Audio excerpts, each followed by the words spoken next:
The Princess and the Goblin by George Macdonald. Chapter 7. The Mines. Curdie went home whistling. He resolved to say nothing about the Princess, for fear of getting the nurse into trouble, for while he enjoyed teasing her because of her absurdity, he was careful not to do her any harm. He saw no more of the goblins, and was soon fast asleep in his bed. He woke in the middle of the night, and thought he heard curious noises outside. He sat up and listened, then got up, and opening the door very quietly, went out. When he peeped round the corner, he saw, under his own window, a group of stumpy creatures, whom he at once recognised by their shape. Hardly, however, had he begun his 1, 2, 3, when they broke asunder, scurried away, and were out of sight.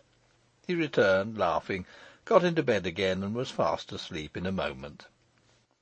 Reflecting a little over the matter in the morning, he came to the conclusion that, as nothing of the kind had ever happened before, they must be annoyed with him for interfering to protect the Princess.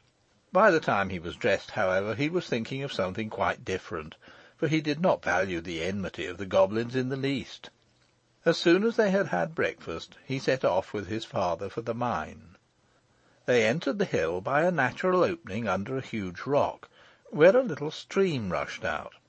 They followed its course for a few yards, when the passage took a turn, and sloped steeply into the heart of the hill.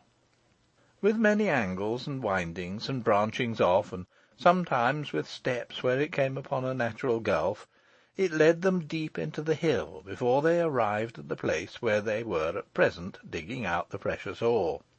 This was of various kinds, for the mountain was very rich in the better sorts of metals.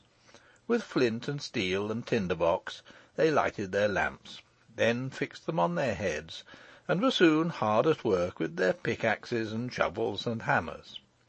Father and son were at work near each other, but not in the same gang. The passages, out of which the ore was dug, they called gangs, for when the lode or vein of ore was small, one miner would have to dig away alone in a passage no bigger than gave him just room to work, sometimes in uncomfortable, cramped positions. If they stopped for a moment, they could hear everywhere about them, some nearer and some farther off, the sounds of their companions, burrowing away in all directions in the inside of the great mountain, some boring holes in the rock in order to blow it up with gunpowder, others shovelling the broken ore into baskets to be carried to the mouth of the mine, others hitting away with their pickaxes. Sometimes, if the miner was in a very lonely part, he would hear only a tap-tapping, no louder than that of a woodpecker, for the sound would come from a great distance off, through the solid mountain rock.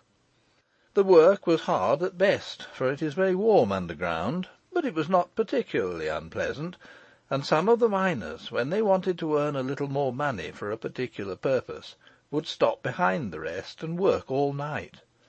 But you could not tell night from day down there, except from feeling tired and sleepy, for no light of the sun ever came into those gloomy regions.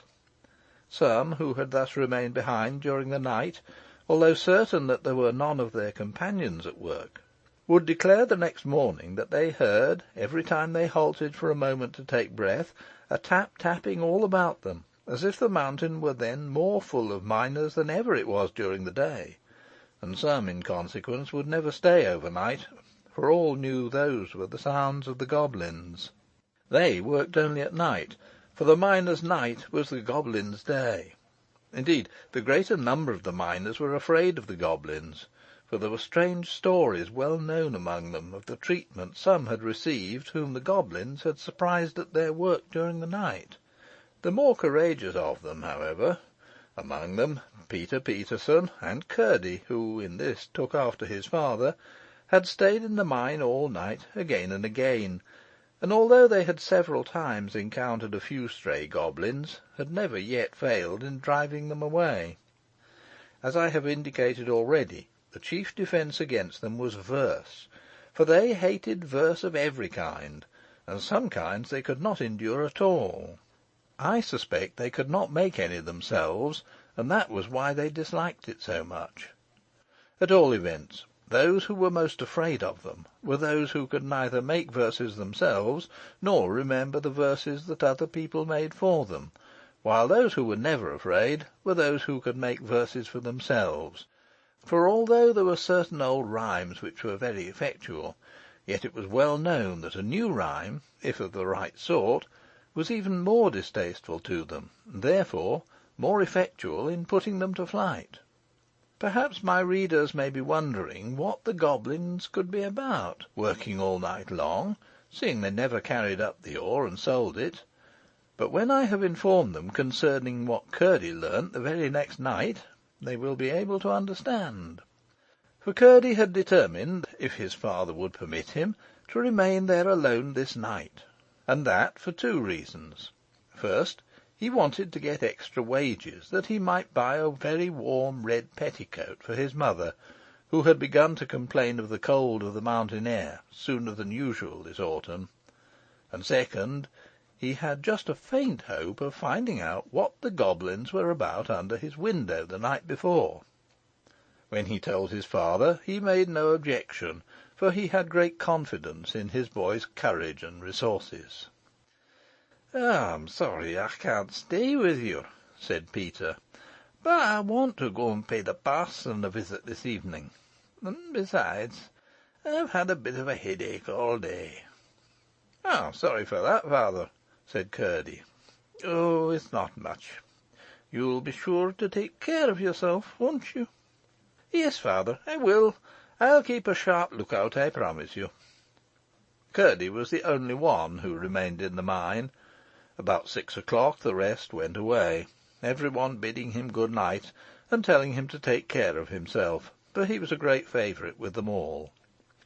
"Don't forget your rhymes," said one. "No, no," answered Curdie. "It's no matter if he does," said another, "for he'll only have to make a new one." "Yes, but he mightn't be able to make it fast enough," said another. "And while it was cooking in his head, they might take a mean advantage and set upon him." "I'll do my best," said Curdie. "I'm not afraid." "Oh, we all know that," they returned, and left him. Chapter 7